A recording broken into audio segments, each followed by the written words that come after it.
What's up, everybody? Welcome to Fishy Hour. I don't even know if I'm even live, guys. Tells me it's live? Yeah, it's live. Okay, here we go. Yeah.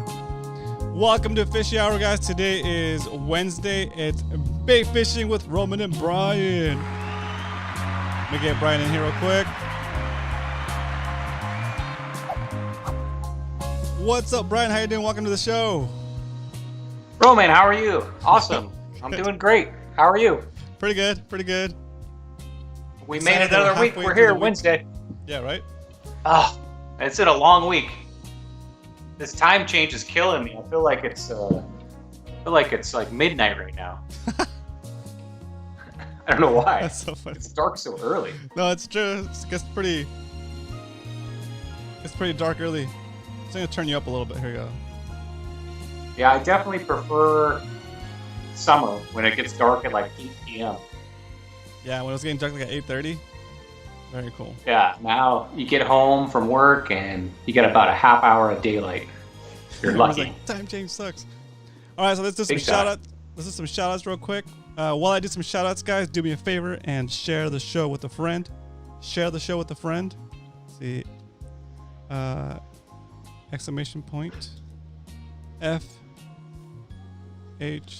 share.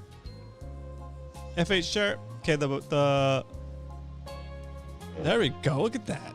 Nightball is on point tonight. Come watch Fishy Hour with me right now.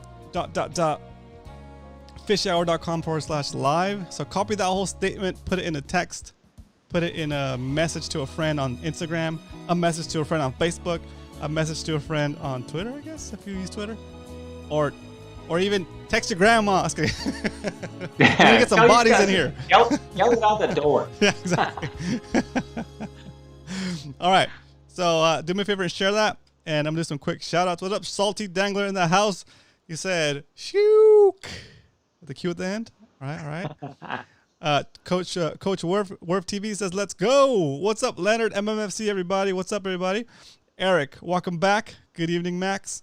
Let's see. I have Captain Adobo. Evening, folks. Hope everyone is having a fishy week. Oh, very nice. I think we are. Eric already has a question for Brian. Brian, can we buy cool baits through you? I don't sell them directly. No, go to coolbaits.com. Okay, coolbaits.com. Yeah, and very cool. You'll get them really quick since you're local. Very cool. What's up, party people? Says Tyler. Welcome back, Tyler. Welcome back, Andrew. Crothery, welcome back. You. See, Nightbot's been programmed to respond back with your name, you, and what is it? 42320 as a response whenever you type in MMFC. Okay, just so you know, that's why Nightbot's responding to Leonard. Todd in the house. What up, Todd? Hey, fishy people. What's up? Okay, yeah, time change sucks. Okay, I think I got most. I got Muto. I got Zach Riggs. What up, Zach? Welcome back. Yeah. Mike B. Good evening, MMFC. Captain Dan in the house. Just got home. Another full day of TV production on the Fishmonger TV reality show. Boom. Nice job. What? Captain Dan. Gonna have to hear some details on that. Yeah, making some videos, making some movies. Okay, who makes cool baits? Brian makes cool baits. Brian helps make cool baits, right? Do you pour them too? That's right, man. I do. Cool. Very cool. Maybe one day we'll go into the warehouse and do a video, hopefully. That'd be cool. Where is Brian's affiliate link? Says Salty Dangler. Exactly. He gets paid in the cool baits. That's right. That's right. They pay me in baits. Nice. Okay, so those are all the shout outs, I think. If you're new to the show, welcome. If you're new, type in all caps first timer so everybody can say what's up, get to know you, and say hello. All right, so let's go over the agenda or the announcements. Well, first, man, dude, yeah. I don't know how hot it was at your house today, but it was, I think, 92 degrees here. Oof. Is it really November or is this August? I don't know what's going on. It's summer part 2. Summer part 2. So I am ready with my drink. Oh, me too. Do you want to explain the rule? All right, here we go. We got a first timer in there. It's a first time. Is it? Do we have a first timer in here? What up, first timers? Well, anyway, in case we do have a first time lurker, every time we start the show, we start by opening a soda or a drink. It could be a beer, but usually it's a non-alcoholic beverage for me. no sugar. It's a pop top. So you rate the pop top. 10 being the best pop top you ever heard in your life. 1 being the worst. And if you've been watching this show, you've heard some pretty good ones. So ready? I'm ready. Brian's gonna go first. Here we go. Okay, here we go. It's my standard sparkling water. Oh, got a special cup tonight. If anybody reads what's on here.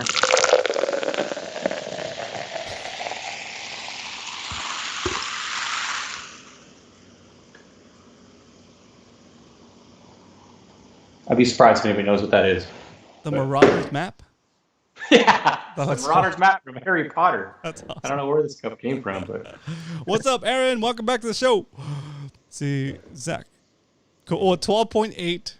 oh, thanks, Zach. An 11. Wow. A 10. Dang.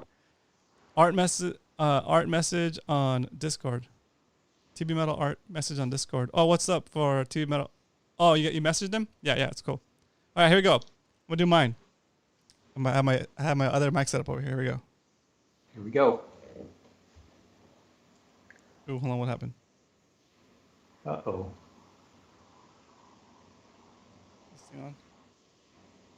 There we go. Got it. Okay. Check. Did I leave it on? Am I out of battery or something? Let me see. Oh, man, there goes your jacked up mic. You have to go back to the standard. Oh, yeah. I think I'm out of batteries on that mic. Okay. No worries. We're going to use the regular mic. Here we go. And it's not a regular or old mic, but here we go.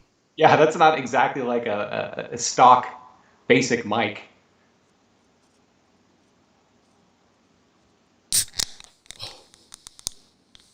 Oh! I think I sprayed What was that at the end? I think I sprayed the screen. I know it was like an I extended, was like, to the screen. like ripping sound that you did there, like an extended open. Cheers. Cheers. Cheers, everybody. Cheers, everybody. Hopefully everybody's enjoying a beverage night, and it's been a rough day, so hopefully we can all kind of It's been a long chill. night. A rough day. Long night, rough day, so let's all just chill out and talk about fishing, right? And that's what you want me to do, Brian. That's what I'm going to do.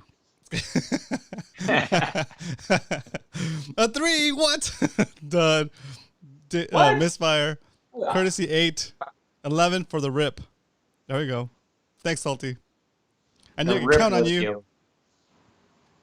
That was a kill rip. All right. Enough with the drinks, all right? Cool. How's everybody doing? Okay. So let's get on to our announcements. We got some announcements to come up, right? Yep.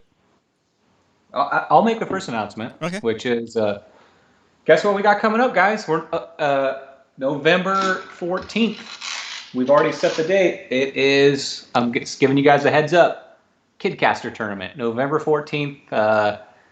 It's a 2-hour tournament. So what we do is we meet out. Oh, we haven't I guess decided on the location yet, but it'll probably either be San Diego Bay or Mission Bay, whichever we decide on. Yep. And it's a 2-hour tournament that we designate in a time period, and we're only using Kidcaster poles, but you can set it up with any line you want, and you can fish it with any lure you want.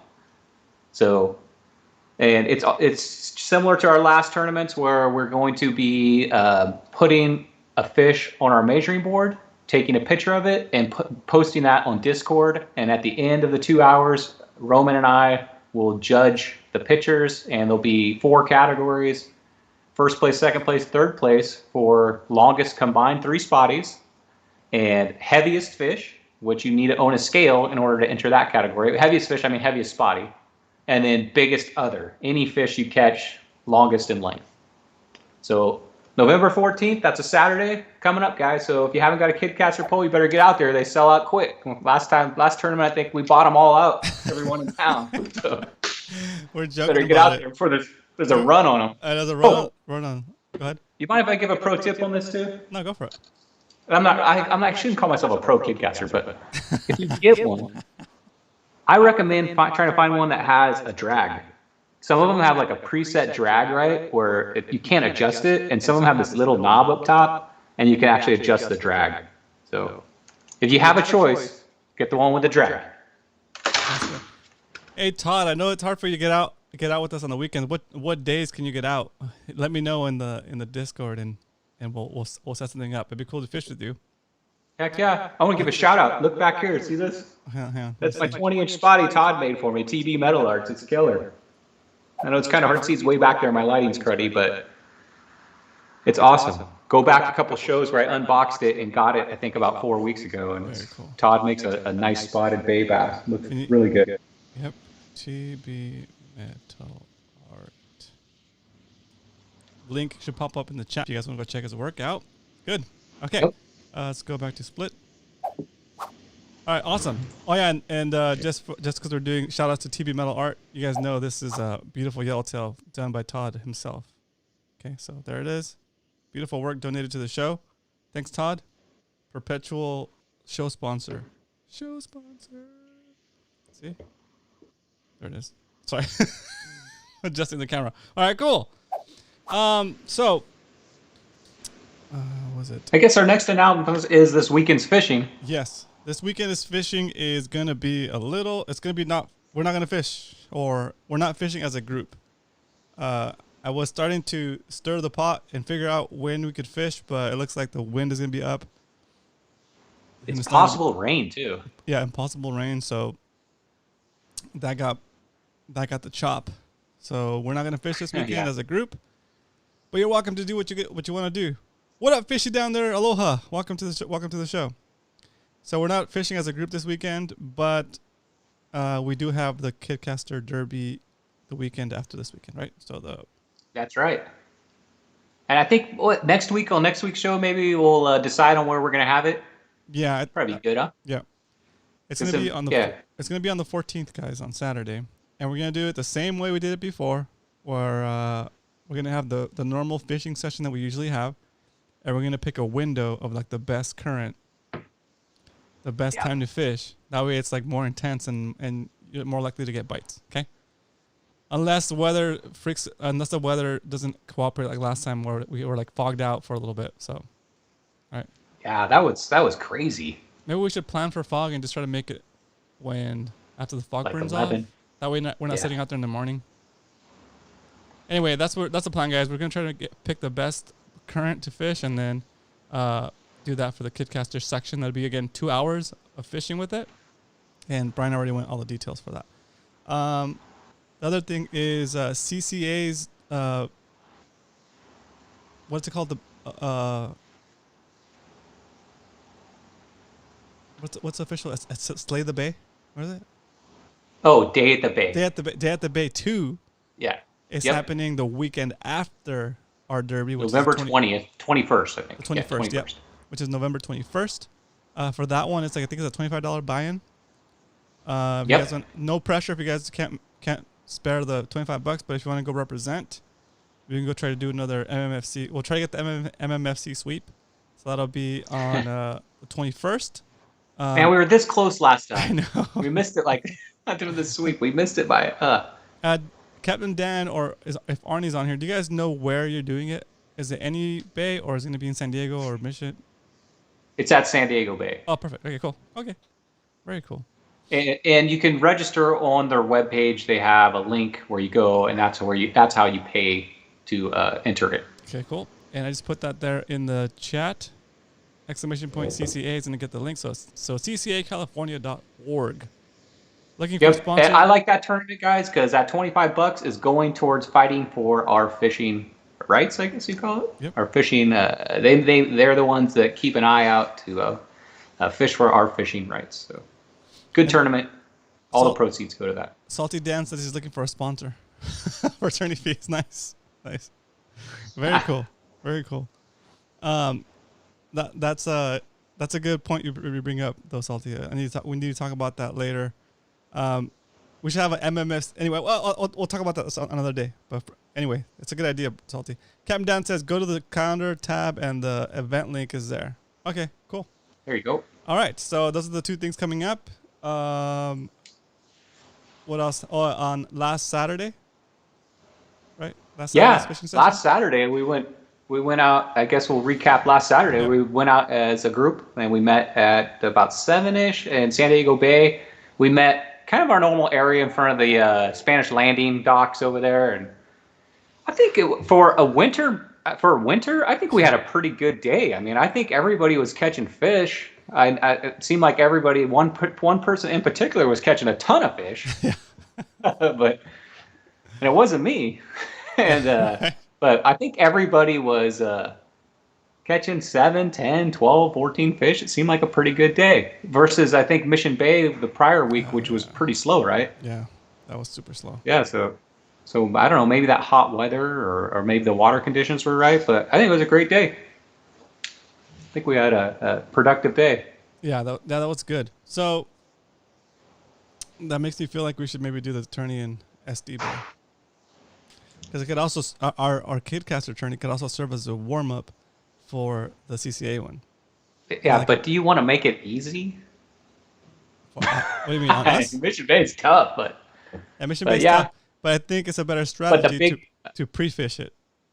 Yeah. Right? Because that way, like, I think we use the Kidcaster tournament to build up, and then we're going over strategy here, guys, but it's fine because if we end up doing the CCA one, I want to go in it with like a strategy. Like, say we fish the Saturday before that, and the fish are hanging out in certain areas that we know what to look for on tournament day. Like, we could just, anyway, something like that. Well, I have a quick question. I don't know if Dan can answer this, but the CCA tournament, is that spotty only this time, or is it biggest bass? Because that changes everything. And is it one fish or is it 3 fish? So if you know the answer to that, put it in chat. Because last time it was biggest bass, so that's not going to be a spotty in San Diego Bay. So we'll have to practice another fish. Very true. Zach, I'm not promoting any kind of tournaments that are in person, like meetups. Yep. It's just I'm not comfortable with that. So even for the CCA tourney, we're not gonna meet somewhere and then go out and have a big group thing. No, it's just like we usually meet on the water like we do our normal sessions. You on the water, you already signed up, you check in I think through Discord. I'm not sure how they're gonna do check-ins, but all that stuff should be taken care of before you show up. That way we're socially distanced and this doesn't become an issue with like this becoming like a spreader event or whatever. Okay, so that's what we're trying to. It's very similar to our tournament. You're posting your picture online, and I don't know Dan exactly, but CCA judges the fish from a vessel that was on the water. Captain Dan's saying any bass from 7 to 12, so from 7 to noon, any bass. We're not meeting either and using Discord. There you go. Yeah, cool. That's good. Down in SD, what up, Roy? Hit that like button, guys. Ooh, thanks, Roy. Thanks for the reminder. Yeah, guys, do me a favor, hit that like button so the stream gets shared out to everybody else that's subscribed. And if you haven't subscribed, hit that subscribe button. Okay. Cool. So, Captain Dan, I'm not going to bombard you with a bunch of questions about that tournament, but obviously when we get closer, I'm going to be asking what the boundaries are, and it sounds like one fish, biggest bass, so those would be the 2 questions that I'm going to be asking. So maybe if you guys figure that out by like the week before, we can get all of the variables in on that tournament. Any angler, boat, tube, or shore? Normally, at San Diego Bay, it's like the number 13 buoy, the last red buoy before the jetty ends. That's like the cutoff line. You can't go past that. Oh, hold on a second. Todd, I removed your comment with your email address because I don't want you to get spam from bots on YouTube. So send Eric that message you just sent him on what's it called? I'll send it to him. I'm gonna forward your email to him, Todd. Okay. Sorry about that. Go ahead. I don't want his email to get spammed on YouTube. Right, and I know Todd has a Instagram, so if you're on Instagram, you can message him through there too. That's true. Very true. Okay, cool. Okay, so kind of a new category. We're going to kick off a category called headlines, which is something that happened in the fishing world this week. Very cool. And for you guys that maybe been watching YouTube or some videos on Instagram, something pretty weird happened yesterday. I scrolled across and found this video, but it's basically these two ladies decide to go whale watching in their tandem kayak. And it's up in Avenida Beach, which is right above Pismo Beach area, which is like Central California. And so there's a huge group of people kind of gathered around because these whales are breaching. And, you know, it's cool to see that. They're not fishing. They're just out there to sightsee, whale watch. Yeah, total touristing. And the next thing you know, you see in the video like a swarm of birds kind of circling their kayak. And this kind of, to me, sets off, something's going on, right? And the next thing you know, you see the surface of the water kind of boiling up, like bait fish are coming up, and their kayak is right in the middle of this boil. And it's a tandem kayak, so it's huge, and it's two ladies. The next thing you know, you see in this video, I don't know if you guys have seen this yet, but it's crazy. A humpback whale, I don't know if you've seen how they eat bait, but they open their mouth to where looks like it's big enough you could fit like a small car in it. Yeah, it's it stretches out, like their whole throat stretches out. Yeah, it looks like I don't know how to describe it, almost like you opened up a trash bag, you know? It's like a giant, like huge. It doesn't even look like a mouth at this point. It's like I don't know how to describe that thing. It's just you'll have to see the video. Scoop. So it's opening its mouth, and it's heading straight up towards the surface, trying to get as much of that bait fish as it can. And these two poor ladies are in their yellow kayak right above it. And when it gets to the surface, it literally swallows their whole kayak with them in it and lifts them up out of the water. And it looks crazy because it looks like he actually like swallows them, and then it starts to come down and it releases them when they get out. But for like a split second, it looks like they're totally in this whale's mouth.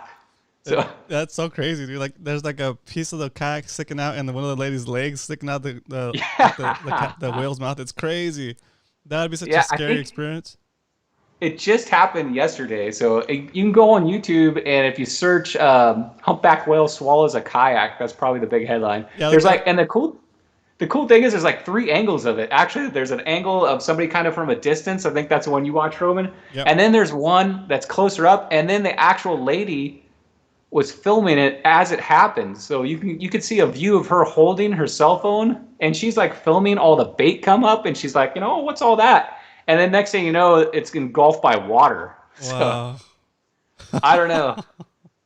I feel a little more comfortable in my boat sometimes. That's so crazy. I don't want you guys to get spooked about going out to La Jolla now. I'm all about it. I'd be crazy. If you start seeing a boil of fish hitting the surface and something big's going on, you might want to kick that thing into hyperdrive, Cast dude, over and move away from that. Cast over. Don't go. Don't spook the fish. Cast over there. That's so funny. That's so funny. What's up, Roman? Welcome to the stream, dude. Cal, what's up? I see Cal. That was a crazy video. A whole new level of whale watching. Yeah. Yeah, dude. I mean, you got an interior view of a whale's mouth. The newscaster has so many one-liners. Has so many good one-liners. Says Zach. Very cool. So yeah, that was an interesting video. I didn't know about it until Brian mentioned it. So that was a good one. So if you haven't seen that video, go look it up and watch it. It's crazy.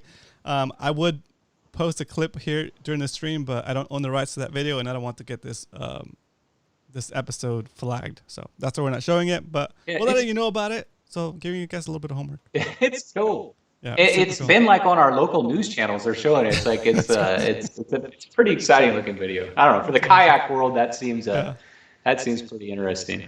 Exactly right. But that's my headline of the week. That's Very the news. cool. Not big news, but I guess interesting news. Check it out, guys. Very cool. It's an interesting video. Okay.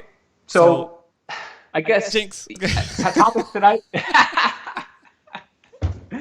Topics tonight. So we've formed this group, right, since I think April. Was it April 23rd? Well, that's when Mad Max, but we were actually before that. We were kind of talking. Yeah, that month before. Yeah, I think it must have been like March maybe. Yeah. So all the guys in chat and everybody that watches the show that might not be in chat, and us have been getting together for what, 6 months now? Is my math correct? 6 months or so? Yeah, 6 months, maybe 7 months. Yeah, because it's already like the 11th. Yeah, so November.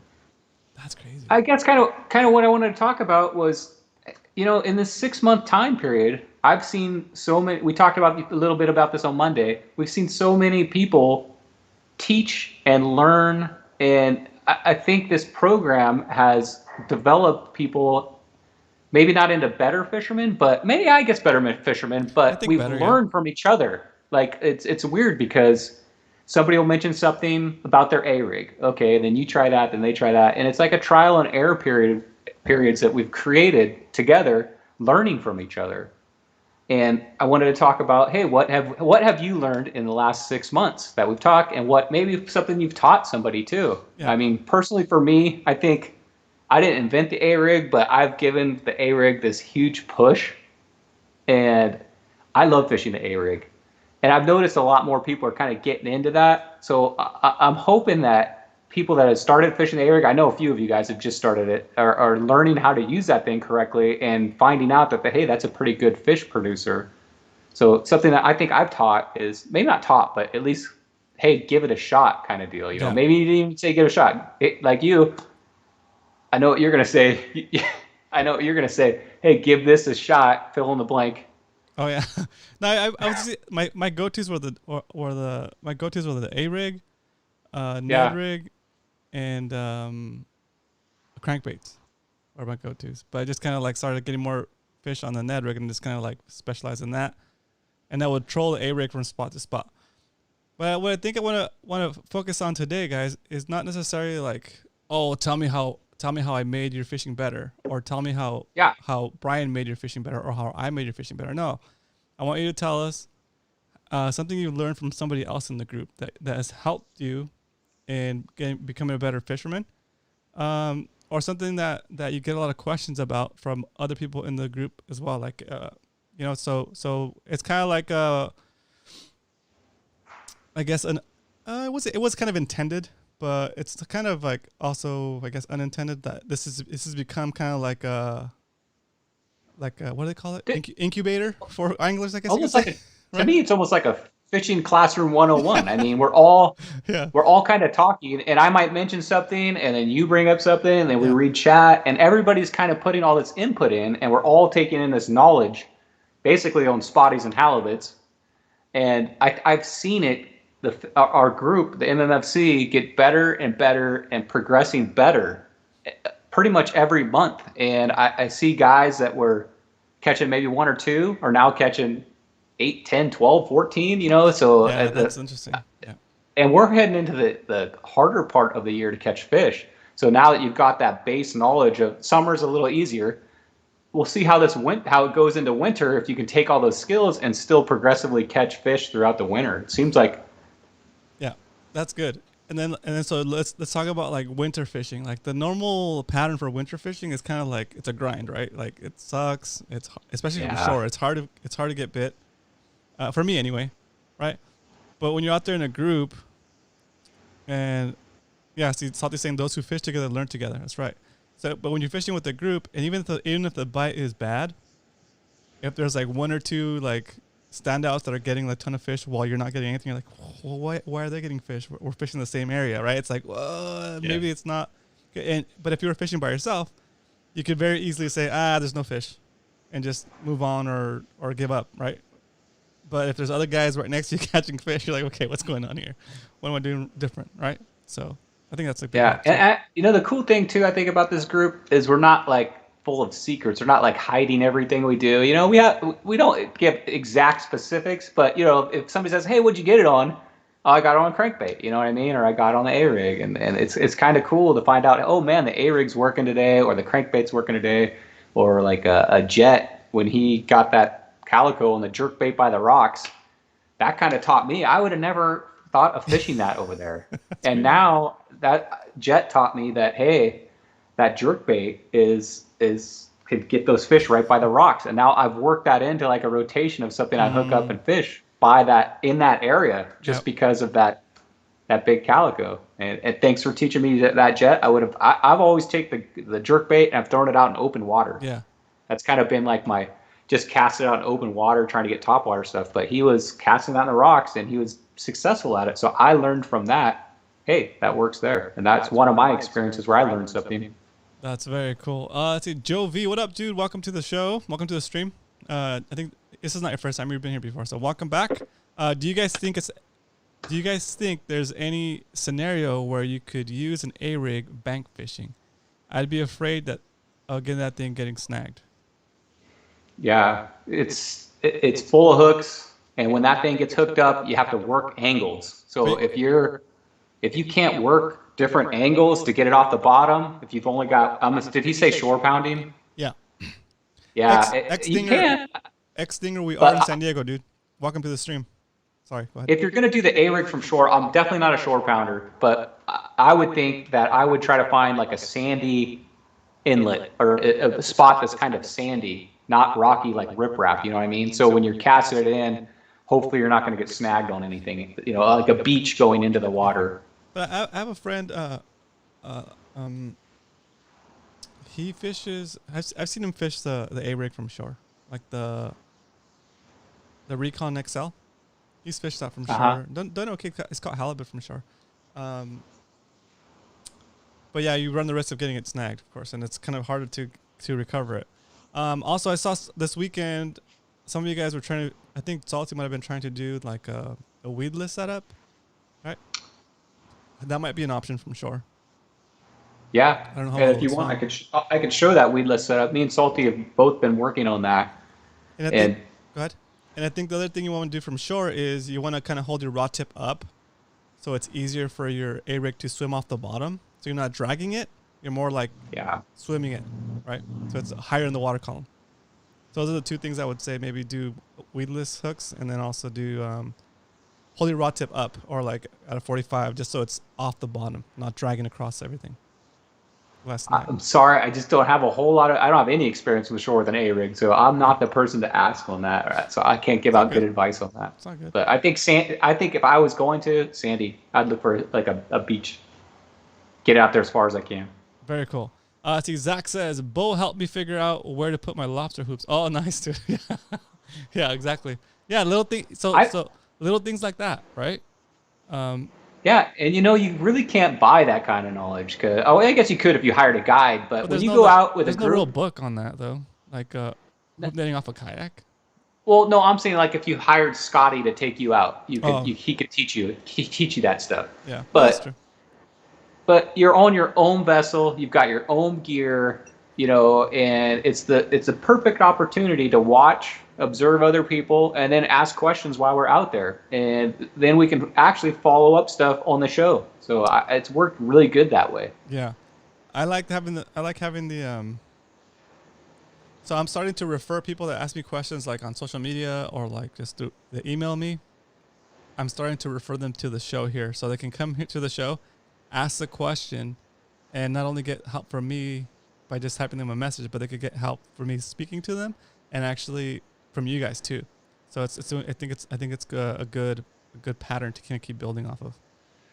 Yeah, and guys, I like rambling for a long time about one of my segments, but I prefer, and I know Roman does too, is actually just reading chat and answering questions. That's our preferred way to do this show. Answer questions most of the time, and then maybe have a segment where we talk about fishing gear or a topic like that. Yeah, it makes the show more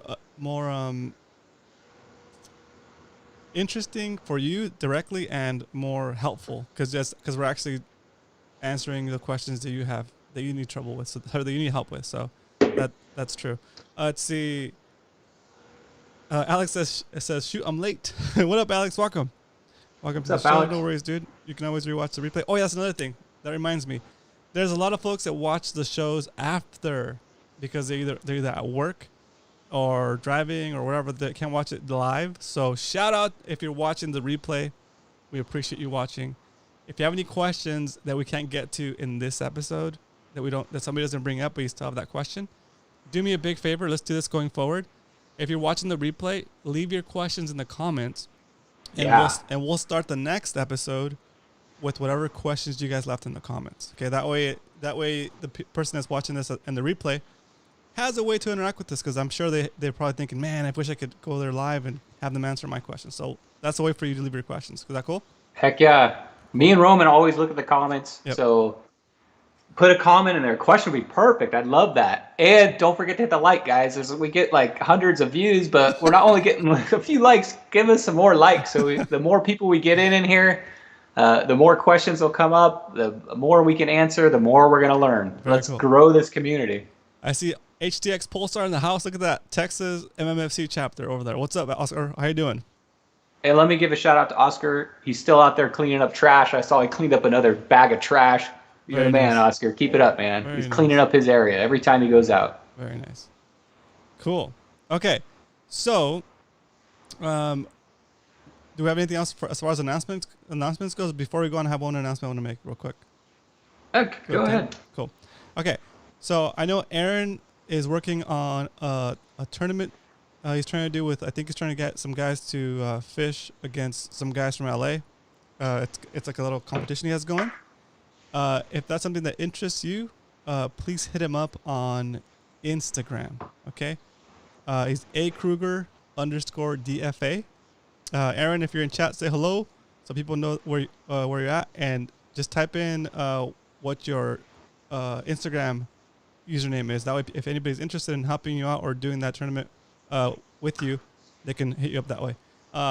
Normally, I don't promote any other tournaments on this channel, especially anything that's in person. But I think this one is online, so I'm giving it check it out. Cool. Yeah, I think it's limited, guys. It's like 15 San Diego, 15 LA guys versus each other. So if you want to get in on that with him, you better get in there quick because I'm sure it'll fill up. Yeah, cool.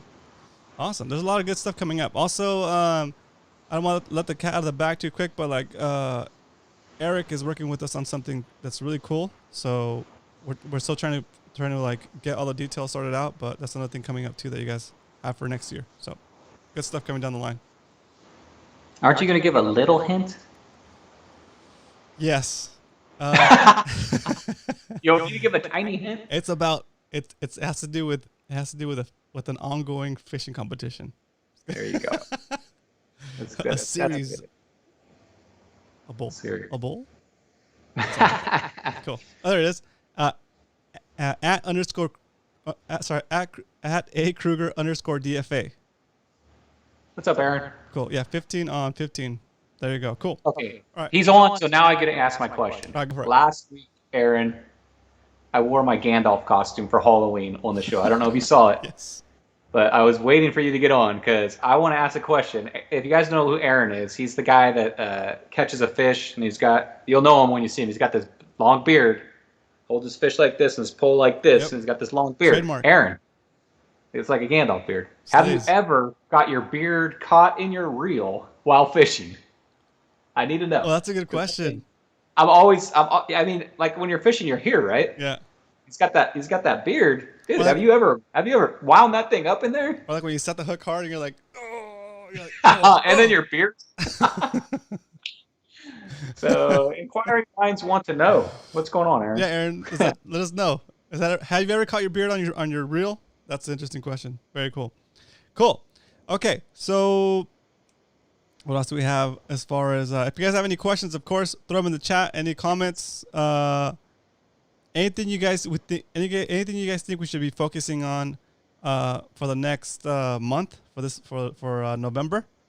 I know it's what happens in November? Like mustaches, right? Thanks. What? Mustaches? You grow a mustache in November? Yeah, you grow. You grow mustaches in November, right? Here we go.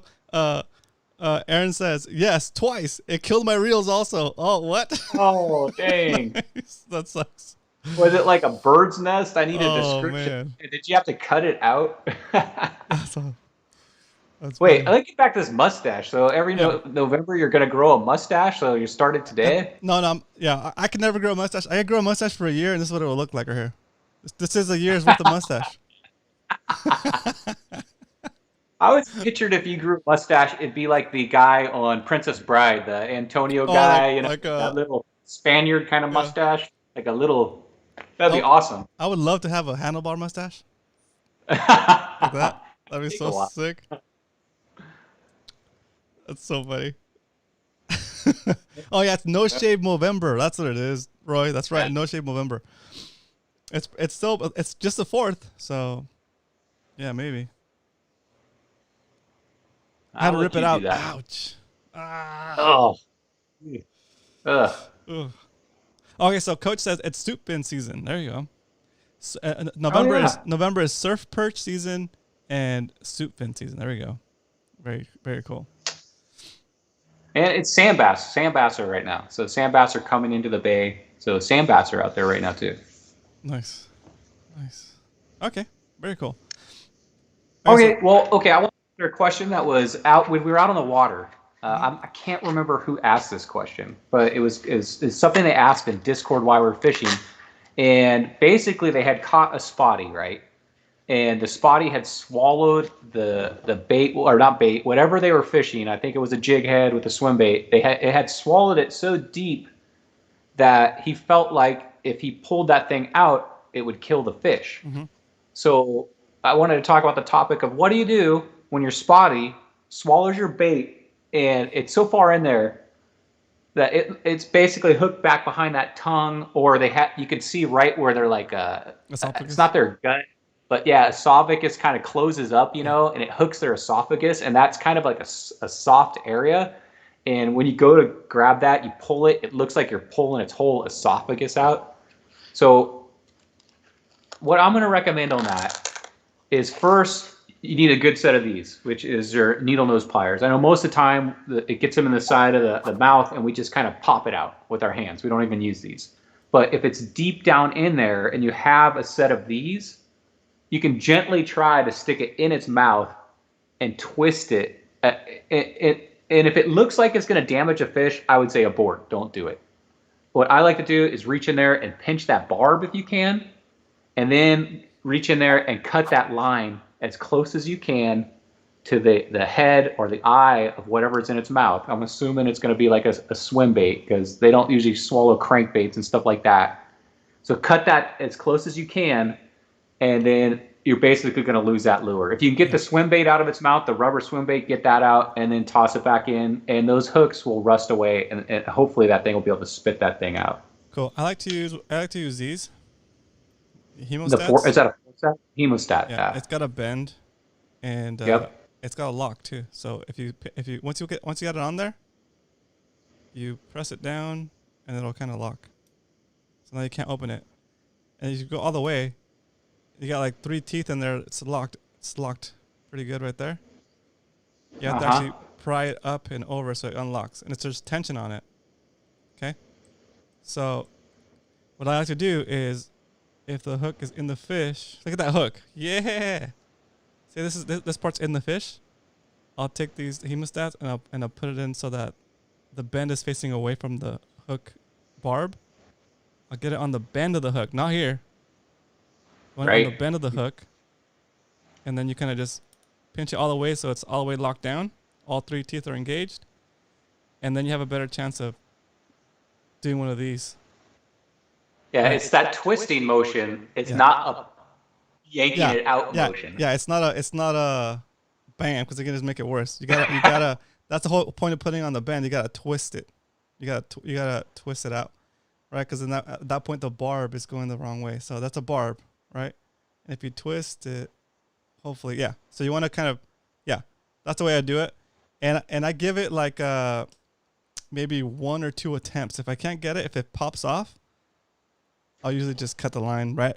I'll move over to the scissors, stick the scissors in there, just cut it right on the what's it called, the eye of the hook. Yep. Yeah, I think you're giving that fish a way better chance, because if you go in there and you basically just rip that thing out, you're going to kill that fish. Yep. And another question is, hey, I'm killing this fish, or say you accidentally did kill the fish. I killed the fish. Do you think I should take it and eat it? Well, you could if it was a legal fish. So if it's 14 inches or bigger and you decide, hey, I don't want to toss it in, take the fish. Sure, 14 inches or bigger. But if it's under 14, you can't take that fish. You could get in trouble for having that fish in possession. So yeah, even if you're trying to do the good deed of not wasting it by taking it home, it's short, right? So that. And remember, you'll get in trouble. And remember, if you accidentally kill a spotty, sometimes that happens. It's unfortunate. Nature will take its place. You toss that thing in there, and within 10 minutes, there's going to be a bird or something's going to eat that thing. It's not going to go to waste. So something will take care of that. Let's see, we got some good stuff coming in through the chat. Let's see. I have an extra pair. Okay, what hook? Oh, hold on a second. HTX Oscar says he uses a hook remover. Yeah, that's like it looks like a straw kind of, and it's got a groove on it. You put it around the hook and twist it, and you push it. There's a couple different versions of that, and there's also one that it's basically a long rod you get into its mouth, and it grips the hook. Aaron says, jam your fingers way down there and pull it out. Nice. Yeah. That's true too. What hook remover do you use? Okay, he says, I have an extra, Cal says I have an extra pair. Coach. Oh, I'm sorry. I'm talking about Sims waders. Okay, it's a different conversation. Leonard, it's a T-shaped hook remover. Okay, that's the second time I heard somebody mention a T-shaped hook remover. I think Coach mentioned So that is before. a T, and I think it squeezes like this from the top. You hold it like a T, yeah. and then it's got like two things that you pull that Little opens teeth. up a piece on the bottom. Got it. And then you grip it with that, and then you can pull it out. Very cool. Okay. Interesting. And we don't use a lot of that with spotties because I swear probably 90% of the time you can reach in and get the hook out. You know, you get them on the side of the mouth, hopefully. Yeah. But there's that occasional one where they like I've always said that Berkeley gulp. They hammer that thing and they swallow that thing. If it's a small little bait, they'll swallow it and they get in that esophagus area. Roy's got a good question. He says, "Have you ever tried to cut the hook?" Their mouth is so small and that hook is so strong. I do have. Let me show you. I think I've brought these out once. For that circumstance, I do keep these on my boat. They're like super heavy duty. Yeah. And I can get in, and if it's like a big treble hook or something I just need to cut something metal that's heavy. And this probably isn't a kayak thing. You guys probably wouldn't carry this, but on my boat I carry this, and it'll cut through like split rings, treble hooks, whatever I need to cut through. It's like a big heavy duty set of pliers. Clinton says circle of life on the accidentally taking one out. Yep. Okay. Yeah. Because if you've killed one and you've tossed it in and watched that thing float away and you start to cry, you'll see a bird come down and nail that thing really quick. Something's gonna get it. It happens quick. Very cool. All right, cool, good stuff.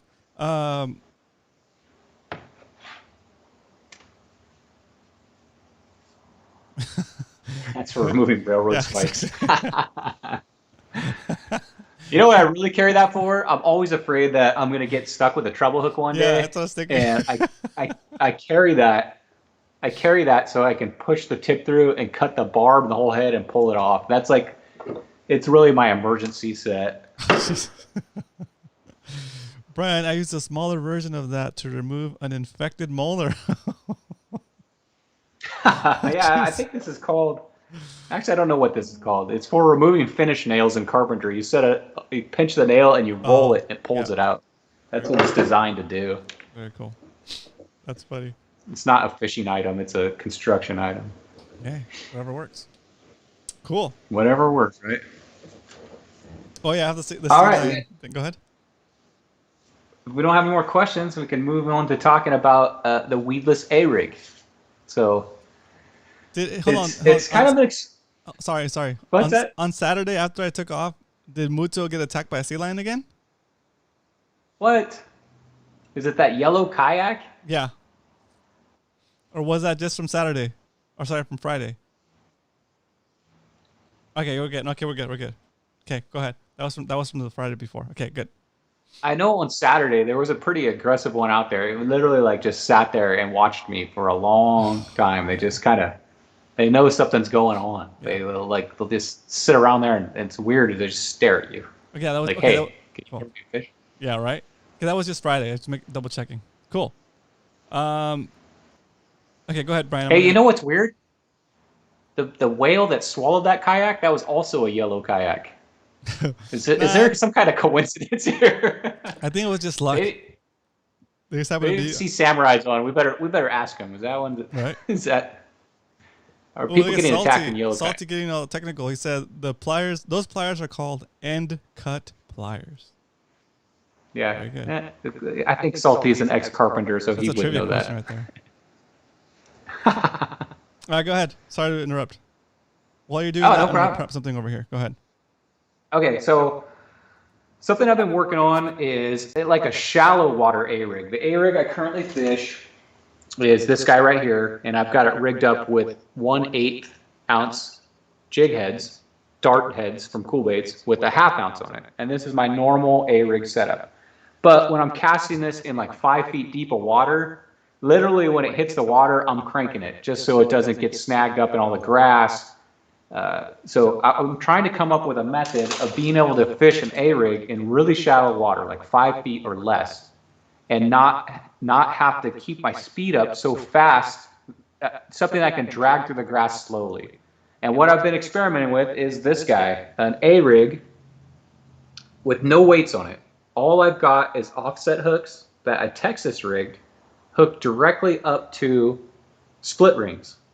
And I fished this last weekend in shallow water, and I got 3 fish on it, so it was working pretty good. The bad intel of this thing, though, and I think Salty is trying to do this too, is when I'm casting this thing, because it has no weight on it, it seems to hit the water funny, and when it comes down, the line gets wrapped around it like 50% of the time. So when I'm retrieving it in, it's not hooked up to the eye. It's hooked up to the arm, or it's wrapped around it in a weird way. So I think while I'm experimenting this, I'm going to add a weight to the trailer portion, like a 1/2 ounce weight back here, to see if that makes the tail end of it sink faster and still gives me that weedless ability to pull it through shallow water. So I'm experimenting with this, guys, and if you guys want to give it a shot, all it is offset hook. I'm going to take this bait off so you can see what it is. Looks like that. Extra Just wide an gap. offset hook. Yeah, extra wide gap. Extra wide gap, and it's just Texas rigged. If you don't know what Texas rigged is, you can YouTube Texas rig. But it's basically you rig the hook through the bait so it's totally weedless. And I've done that on all 5, but I think I'm going to add a weedless cool bait underspin back here just to give it that weight to drop. Only because it just isn't falling correctly. But it's pretty cool because it's so light. I can go to slow speed in shallow water, and it just hovers right above the bottom at slow speed. Versus my other one, if I'm in 3 feet of water, it's just like you can't. It's just dragging. You're pulling in all the grass. So let's see. Go ahead. Have you ever experimented with weedless A-rig? I have not, but Roy was saying you can also use weighted weedless hooks like that. There's ones that have a weight, like a little weight on there. Yeah, I was trying to keep. The reason I didn't want to do punch weight on it is I'm trying to keep it super light, because when you're fishing like 3 to 5 feet of water and you cast that thing in, literally the second it hits the water, you have to crank it just so it doesn't drop into the grass and get snagged up. So I was trying to keep it as light as possible so it hits the water and it's sinking really slow, and then I'm trying to set my pace through the grass without getting snagged up into a ball. So I know there's fish in that shallow water, but it's really hard to cast an A-rig into that. Super good. Okay, and then let's see. Zach Riggs has a question. He said, "Do you cast it or do you just let it drop in the water, basically?" No, an A-rig I always cast it. I want to get the furthest cast I can get out of my A-rig. So I'm casting it as far as I can, and you get the biggest strike zone with that. So when I say strike zone, when it hits the water, when it gets down to the proper depth, you want to have that strike zone, which is right above the bottom, as long as possible. And then when you get close to your kayak or boat, you're going to retrieve it up. So a long cast. And then now I've seen people use the A-rig to vertically fish. I don't use that method, but I've seen where people will go up to a pylon. And I've seen a specific person that goes up to a pylon and will throw it underneath it and then drag it, kind of vertically fish it. So it is possible. Yep. Let's see. So Aaron likes that idea. Cool. About the weedless. And then Salty says he adds a bullet weight above the A-rig, makes it tangle more, but it does give you weight, like in front of it. Like basically how you would hook up a Texas rigged worm, a Texas rig with a bullet weight, but instead of the Texas rig, you have the whole A-rig.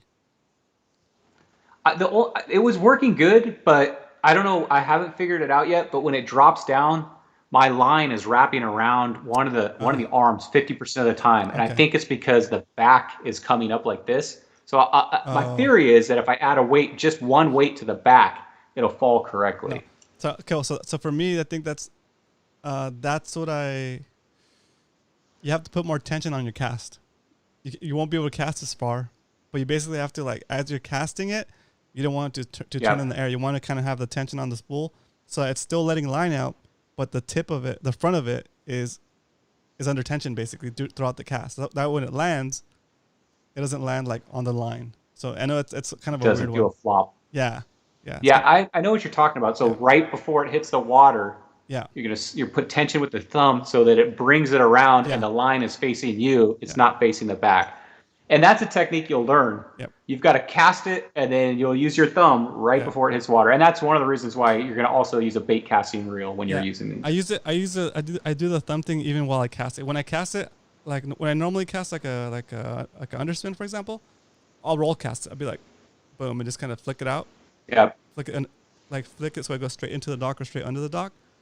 But when I do the A rig, I kind of let more line out and I kind of lob it. And as I'm lobbing it, I already have tension on the. I don't let it free spool at all. I want to have it going, so that again I have that tension with my thumb so that the line doesn't get a chance to wrap or get ahead of the actual A rig and just like spin.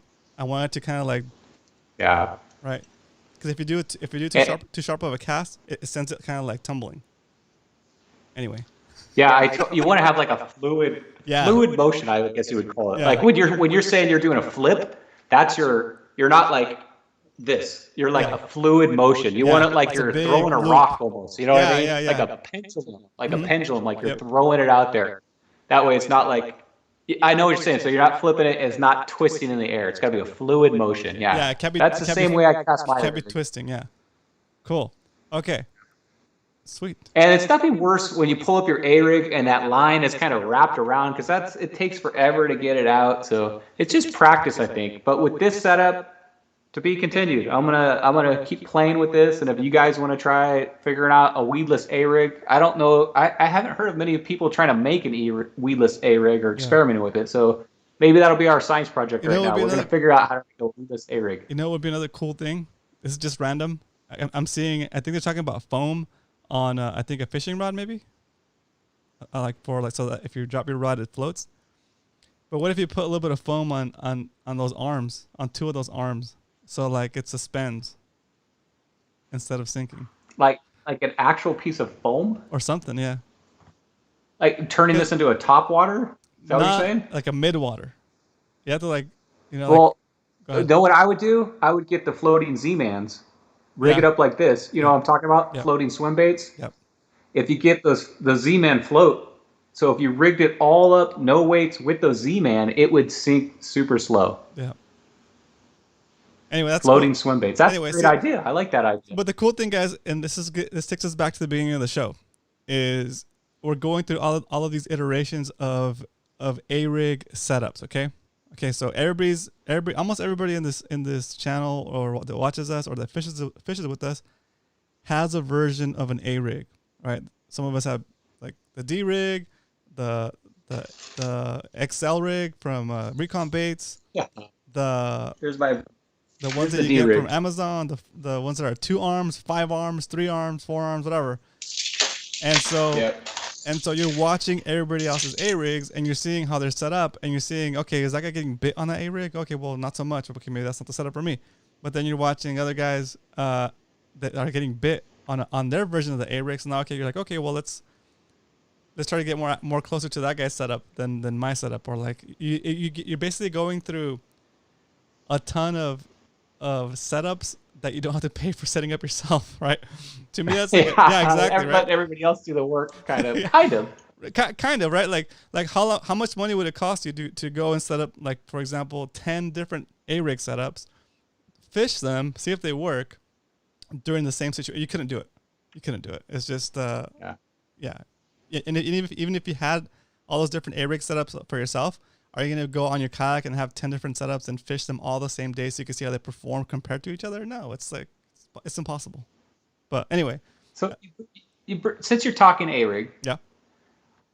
I've been like, you can see this A-rig. I always do the exact same bait except for one different one. I've always said I like the one oddball because I don't know why. It seems like it gets bit. Yep. But are your A-rigs rigged up uniform, or do you do like a rainbow pattern, or are you Rastafarian colors? What are you doing on yours? I do whatever swim bait is handy as it gets ripped. Yep. My next setup, I'm gonna do. I think it's called motor oil.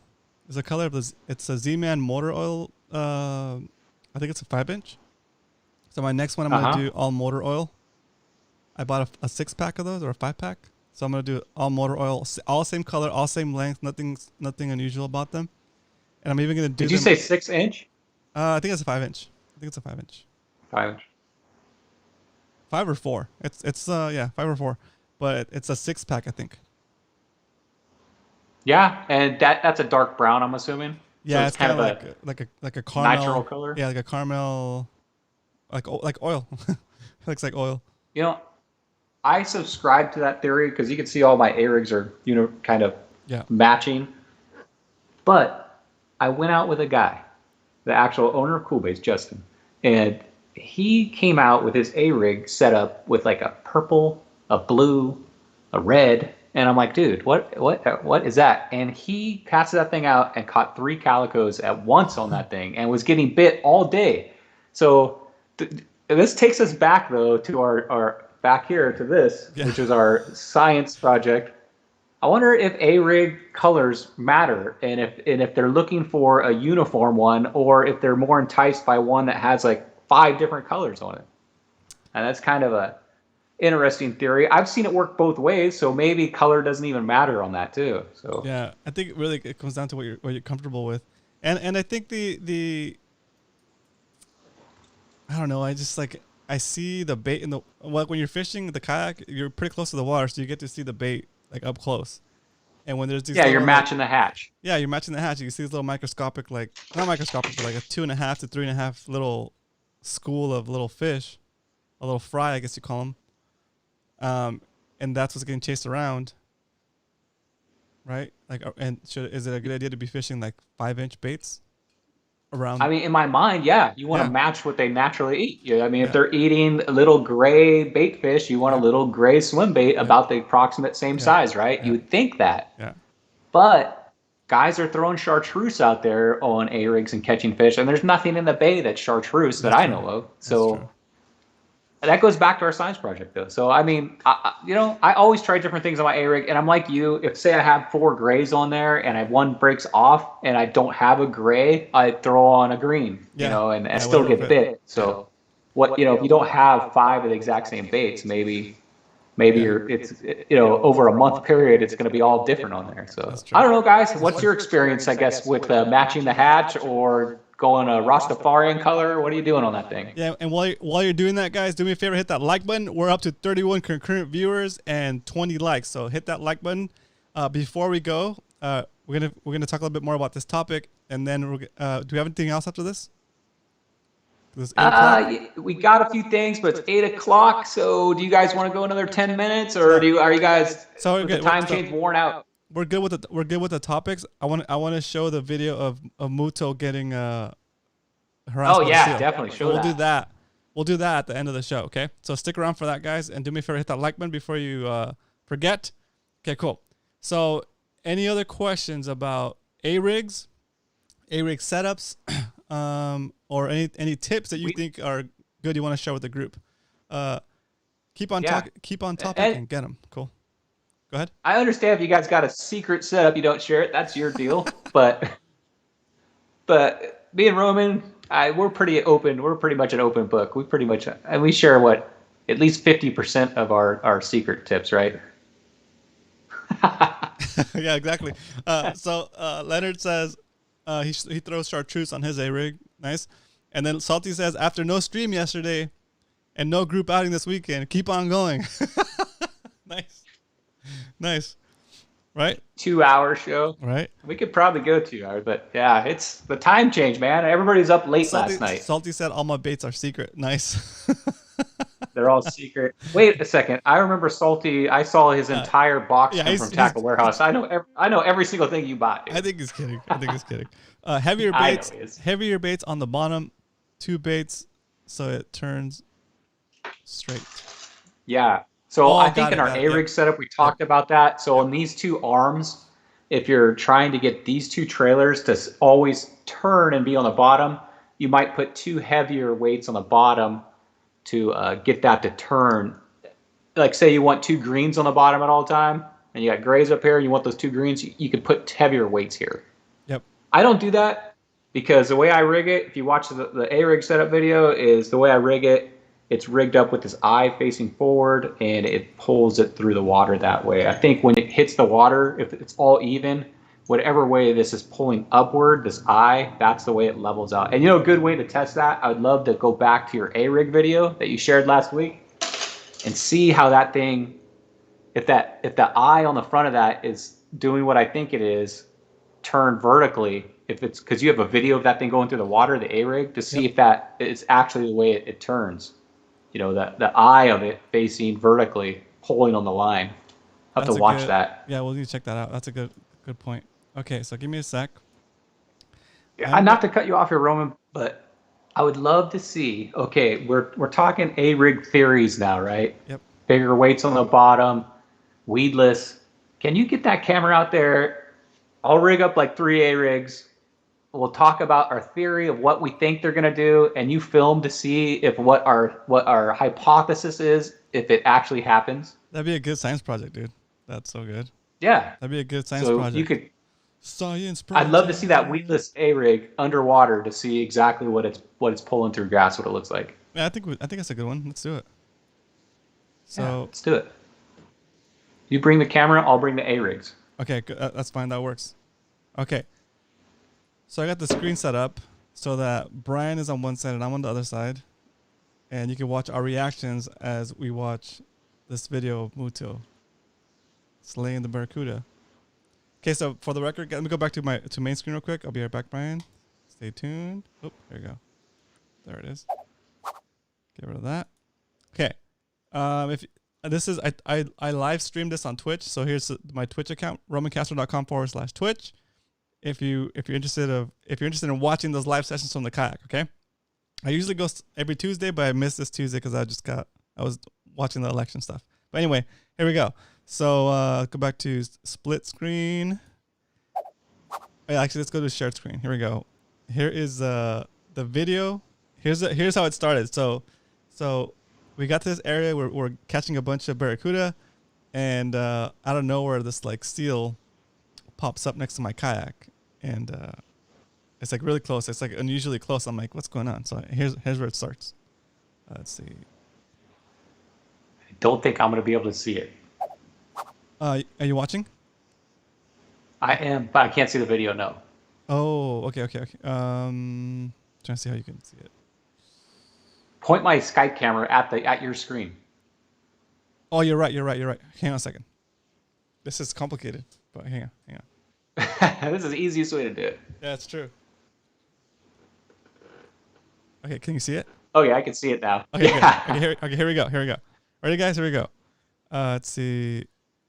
I like to chum. There we go. What's up, Maddie? Welcome back. All right, here we go. Here's a show. Here's a video. Hope you guys can hear it. Oh, it's muted. Dude, that was so good. I wanna loosen my drag a little bit so nice cast. More of a fighting chance. So it feels more intense. Yeah. So I say that and you bird's nested. No, I just released one, so I'm adjusting my drag so it's looser. So when I get bit, I wanted it to take offline.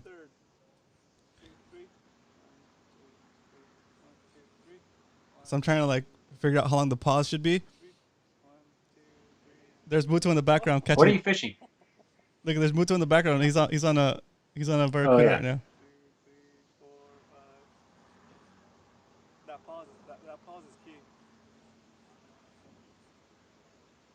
He's pulling one up, I think, right now. There it is. Oh, there it is. Yeah. my mullet game is getting strong. Yeah, it is. Is he holding that barracuda up? It's on his rod. Yeah, I think he's just using like pliers to get him off. Oh, he's using a rag and then pliers. Was this on Saturday? It's on Friday. The day before we went out to that same area. Hard baits. He's gonna get stinky hand. I can already sense it. Yeah, he definitely had stinky hand. And once you know that barracuda smell, I know, it's so gross. it's with you all day. It smells like, it has like a metallic smell. Right? So funny. Oh yeah, so here the video kind of flickers a little bit. So the eighth notes, that's right. I think we're talking about timing and how to do the. Let me skip forward a little bit. Is it going? Is he still wrestling with the barracuda at this point? No, he landed it. He landed it and released it, and he's casting it again. Okay. But I'm still showing this piece because this is where the. There it is. The seal just popped up right next to me. The sea lion just popped up my kayak and exhaled. I was like, ah! I think it's right there behind me. There he is. Yeah. Oh, I think it's flickering.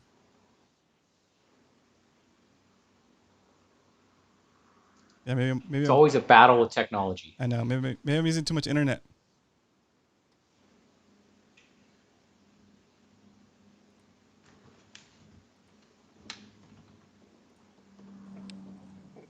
Take off, eh? It probably smells of stinky barracuda on my boat.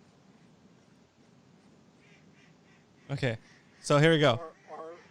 Or my 3 different flavors of scent. Garlic. Is a whale gonna swallow him? Yeah, it's not as exciting as a whale getting swallowed. So we're It probably smells my bait. So Muto is off camera. He's casting again, and here we go. Here's the hookup. Not me, Muto. And so I don't know. So a second barracuda. No, it's probably like his 15th, 20th. Oh dang! Okay, you guys are in the school of them then. Yeah. So I'm watching him fight the barracuda. Bring it up. And then the camera's still facing me. I'm not even thinking. Shark! There's people passing by, and they were wondering what it was, and I was like, shark. Get it!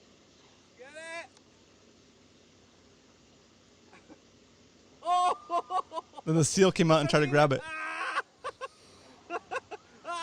Out of his hand or off the pole? Oh, here we go. Got it! Oh! The seal took it with the line and everything. Oh my gosh! Everybody's freaking Oh out. no! All the tourists. The seal came and caught Muto's barracuda. There, it looks like his kayak's turning. Yeah, he's got it. Here we go. There it is. Yeah, bring it back. So then the seal let it go, and Muto winded there because it's coming back for it. Ah! What? Oh, it seems like that's happened so many times. And did it come up just ahead, or did it There did it he is. get the It's fish? at his kayak, jumping all over his kayak. Oh yeah, look at that. Jeez. He got it again. Look it has it. Oh man, that sucks. Oh! That's thrashing it. Oh man, it's shaking it. His barracuda, look at. Oh! Oh! Does it have his lure or just the fish? Everything. The fish is the lure's still in the fish. Oh, it's right next to you now. Holy moly. It was crazy. That's why he was hovering around. Dude, and you don't realize how big those strong. seals are until they're right next to you. They're huge. It's right there. Anyway, that Now was the birds are freaking out now. The birds Yeah. are like coming in. we had the whole thing. They're like, oh, food. So Yeah, let's see. that's cool, man. To get that footage. Woo, that was exciting. That was like real. Al- Someone's like, that's the real National although- Geographic. If you want to go viral, you know he would have fell in the water and tried to wrestle the fish away from the seal. No, I think it was so scary. I That was cool. think it was so strong. Yeah, those things. And you look in the seal's mouth, and it's like just the like a dog. decayed, grossest Yeah. teeth you've ever seen. You know those things are full of bacteria. You don't want to get bit by a seal. That's so funny. The end was like that insurance commercial. Oh, you almost had it. And the funniest thing that I don't know, it didn't get caught on the microphone. It said there was like a boat of like these girls passing by, and they're kind of like freaking out. All the people here laugh. So all the people yelling you hear in the background was that boat. It was like those girls. They're like, and they had their phones out. They're like, oh my god, oh my god. And then like after all that happened, like after the seal took off and everything, you heard her say, "Oh my god, that's the best thing I've ever seen." I was like, all right, Mudo, you made somebody's day. I know. That's so funny. That might be her only story she takes home to tell. I know, right? Yeah, exactly. Yeah, see, Muto remembers that girl. We're fishermen. We see that stuff all the time. But if you're not a fisherman, you see that. That's pretty exciting. Pretty funny. And that's why I'm more afraid of seals than sea lions. Yep. I'm more afraid of seals and sea lions than sharks, dude. Sea lions are pretty they're bold. curious, dude. Yeah. I've had a sea lion jump onto my swim step of my boat. Yeah. And it was acting like it was going to come into my boat. It was on the swim step, which is right next to the motor, and it was sitting on that with its head in the boat. Oh, jeez. It's because I had a fish, and I thought it was going to come into the boat and try to get the fish, but I kind of just yelled at it and shushed it and it jumped off. But yeah, they're pretty aggressive. They're very curious. Yeah. What's up, Dario? They'll sit next to the boat. They'll sit next to your boat or kayak and just look at you. Yeah, that's weird. Waiting for something. And so one sea lion is not as bad, but when there's two or more, it can get really dangerous really fast because they kind of start competing with each other. So they get more aggressive to get closer to you because they're trying to compete with each other. Like they don't want the other one to get that fish from you, so they start to nudge in on each other, and next thing you know, they're like right on top of you. So like, yeah, bail. I know when I see a sea lion and I hook up, I'm trying to get that thing in as fast as possible to save the fish. Basically, I'm trying to. It's like burning that thing in as fast as I can get him in. Because one, I don't want to hook the sea lion because he's either going to spool you or break you off, and other, I want to try to save that fish. Yeah, it's crazy. But yeah, that was a crazy day. It's a crazy day. Cool. But just see that is cool. It's another adventure, another MMFC adventure. There's more than use. There's more than use for a. Oh, there's more than one use for a gaff. Even with the gaff, if you accidentally hooked into a sea lion or whatever, that thing would pull you in the water so fast. Those things are so strong. It's like in an instant. You're not allowed to mess with those things either. Just shush them. You're not allowed to mess with those. Sea lion ate my buddy's largest fish he hooked all day while bottom fishing. Oh, that sucks. That's the worst, especially if you have a halibut and it's coming up and you know it's illegal, and that thing, they'll snag halibuts. Matty Two Hooks wins the most random question of the night. Anybody drive a Ram? No, we drive Chevys. MFC's official Tundra, truck, bro. That's so funny. There was one huge one that used to hang out at Shelter Island Dock. Oh yeah, I remember that one. Blind for one eye. Mean old bastards. That's so funny. Interesting. Cool. All right. So, what kind of truck do you drive, guys? So I say Tundra. Tundra. Boom. Hey, switch the camera back, the Skype camera for me, would you, Roman? Oh, sorry, dude. Sorry. I'm like, oh yeah, look at my screen. There we go. There we go. There we go. Now I can see you again. Thank you. It's easier for me to talk when I can see a face. Tundra, Tacoma, Ford, F-150, Tacoma, F-150. Oh, interesting. Nice little. Dude, I'm the only Chevy guy? What's up, man? Sea lions are under the... Yeah, that's right, Aaron. Sea lions are under the Marine Mammal Protection Act. So, big fines if you hurt those things. But I'm You looking can for yell at them barely. You're not supposed to, but you can yell at them. But that's about all you can do. Chevy HHR, Nissan Frontier, GMC Sierra, also an Odyssey. Very cool. Lots of playful. Odyssey, is that the Honda? Is that Honda? That's a van, yeah. SD Scuba, what up? Welcome to the show. Lots of playful sea lions lots of playful sea lion pups at La Jolla Cove right now. Grab some snorkeling gear and go play with them. Yeah, that might even be questionable because if you flush them, they could say that you're harassing them. It's dumb. But yeah, be careful. Don't those are wild animals, guys. Those are wild animals, so treat them like wild animals. You wouldn't go over there trying to pet a lion. You wouldn't go to the park. You wouldn't go to like what is it, Yosemite, and try to pet a pack of wolves. They're basically water wolves. They look nice until they open that mouth and you get a good look in it, and then you're like, holy mackerel. Yeah. And the mouth is like, it looks big enough to where you could like put your whole arm in there. Their mouth is huge. My philosophy when it comes to diving, when I'm not spearfishing, is I try not to touch anything. Like I feel like the touch barrier is like you're inviting damage. Do you touch like the rocks and stuff when you get down there? I sometimes touch the rocks, but I try to avoid it. I try to avoid touching anything. I can see that. Yeah. But it's like I don't know, it's like an agreement. I don't know. Yeah. It's weird. But you're just there to look, observe. Because even if you touch a rock, and sorry we're going like way off topic, guys, but when you're down there, if you're gonna touch a rock, look, because you could be putting your hand on like a sculpin and you won't even see it, and next thing you know you like or an eel is sitting in a hole. Yeah, an eel is or a sea urchin. So oh yeah, pretty crazy. Cool. Okay, well, I guess we only got one other thing. I don't know. This is kind of weird. We've done this in the past before, but I'm trying to promote scales. You guys know that. I want to start weighing our fish. Yeah. A lot of you guys have got scales now, right? So I think like if you want to enter the Kids Caster Tournament heaviest fish category, you're gonna need to buy a scale. So guess what we're gonna do tonight? We're gonna play the game of guess that weight. Guess that weight. So I'm gonna guess that way. Everybody in chat is going to try to guess the weight of this item. So here's my this one.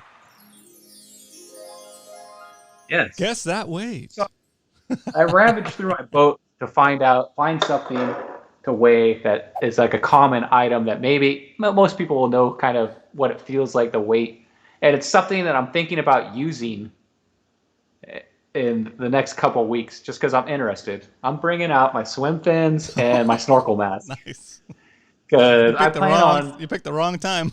It's like 64. I know, but I'm so curious about what is down in some of these areas of the bay, and I'm thinking about snorkeling around with my GoPro, just and figuring it out. I got to know what's down there. So it's a pair of swim fins, a mask, and a snorkel. Guess that weight. So before I put it on, I'll give you guys a minute to try to guess the weight of this. All the items together? And I'm going to give you guys a hint. It weighs almost as much as the biggest spotty I caught this summer. All right, here we go. Got some numbers coming in. Eric says 8 pounds. Wow, I wish. Nate Germ, what's up, dude? Welcome to the show. It's the first time I see you in here. If it's your first time, type in first timer in all caps. We'll give you a shout out. Kind of already did. Welcome. It says 4.5 pounds. Tyler says 1.54 pounds. Alex says okay, and I'm gonna throw a prize on it too. So the closest person, price is right without going over. So that means if you guess 3 pounds, it's 2.8 pounds, and you've gone over. Okay, here we go. So should we reset the guesses? No. Yeah. Well, if you guys want to put in, you can only put in one guess. Okay, reset guys. If you guys want to put in a serious guess. Okay, stop guessing. Stop guessing. So I'm gonna put here, guess, reset. Stop guessing, guys. Okay, stop guessing. Okay, stop guessing. Cool. I'm gonna type in the chat. It's gonna say guess, reset, start now. Now you can put in your legitimate one guess.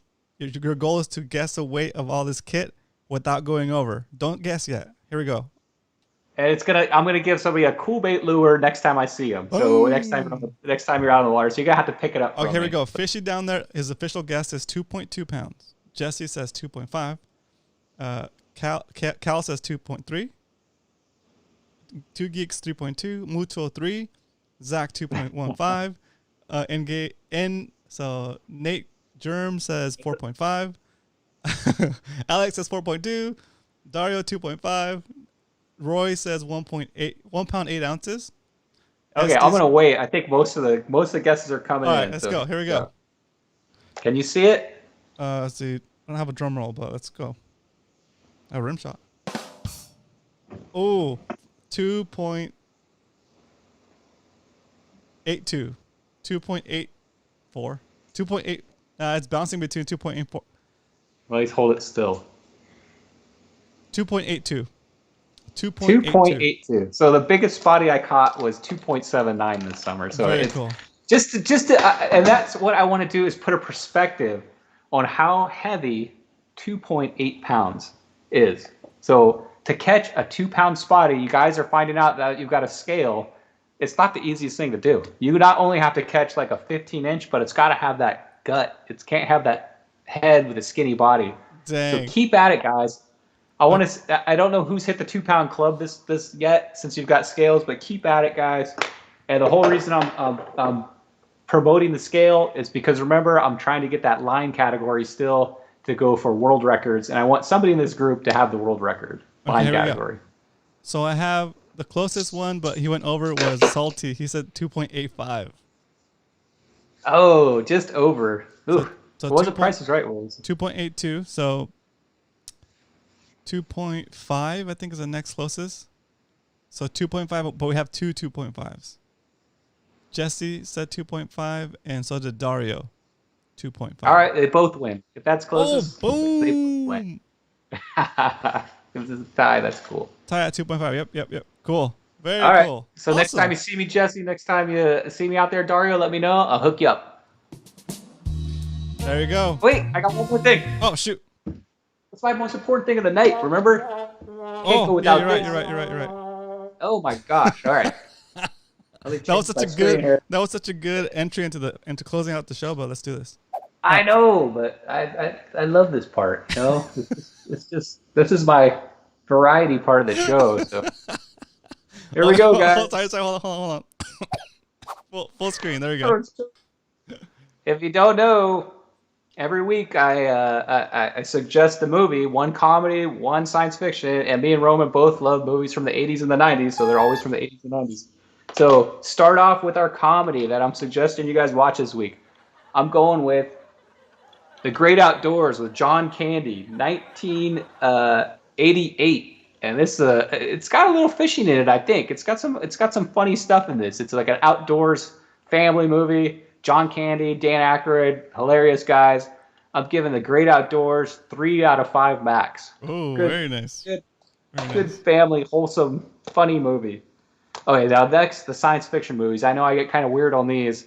This movie, it's another one of those movies. If you've seen it, I'll be shocked. It's a really cool science fiction movie. 1983. It's Kroll. Oh, I think I've seen that one. I've seen that one, I think. Everybody seems to remember it for like this Chinese star weapon he uses in the movie. But Kroll, I love this movie. It's one of my favorite science fiction 80s movies. It's going to be really hard to find this movie, guys. I don't know if it's on Netflix. I'm sure it's not, but it's probably on Amazon Prime with but you probably have to pay for it. If it's $1.99, guys, I'm going to suggest get out there and see this one. It's an awesome movie. I'm giving this 4 stars or 4 max out of 5. Get out there and see that one. Cool. That's awesome. Leonard says I saw that movie in the theater. Nice. Very cool.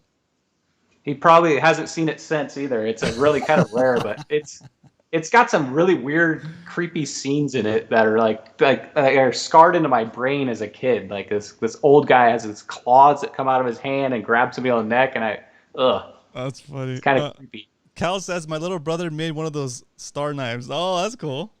Well, that's cool. Yeah. There you go. Matty Hook says every kid that saw that was going home and getting like their dad's skill saw blade and like chucking it at the trees. Maddie Two Hook says $2.99 on Amazon Prime. There you go. That's hilarious. Get it, Maddie. That's Worth funny. it. All right, guys. So thank you for having me on, Roman. I always have fun Wednesday nights. It's like hanging out with the guys. You know what I mean? I'm literally in my garage hanging out. So thanks for having me on. I'm gonna get out there and snag some grass, catch some bass. Later. All right. Very cool. Thanks for joining us, Brian. Woo. All right, guys. I hope you guys enjoyed this episode of Fishy Hour. Bait fishing with Roman and Brian. Let's see. Quick shout outs. Tomorrow is, what is it? Tomorrow's Thursday? Wow. Tomorrow I have the day off. I'm going to do some fishing maybe. I'm going to do some video editing. Yep. And, what else? No fishing on Saturday. That's crazy. Feels weird. And, what else? Yeah, it's weird. It's weird not telling you guys to come fish with us on Saturday, but we're not fishing this Saturday. Just a reminder. I am gonna work on fixing Discord so that we can do events in a cleaner fashion, so it's easier to say whether you're going or not, and all the details are gonna be posted up. And then, so that's probably what I'll be doing on Saturday. Maybe tomorrow, maybe part of Saturday too. I'm gonna play some Street Fighter. I'm not gonna lie, okay? Since I can't fish. So if you're into that, come check it out. And I might even try to play War Zones again. I know we have a gaming section in our Discord. If you're on, if you play War Zones online, it'd be cool to play with you guys in a group. That'd be kind of fun. So let's do that. That might be Saturday if you guys aren't fishing. So that's the plan. Other than that, thanks for joining us today. I hope you enjoyed the show. I'll see you guys on Monday at 7 p.m. for Fishy Hour, and that's if you don't see me during the week on Twitch. So my Twitch channel is romancastro.com/Twitch. See you guys over there. If not, I'll see you guys here on Monday. And you can always find instructional videos or kayak fishing videos on my YouTube channel, Roman Castro. Okay, so I'll see you guys later. Have a good one. Good night.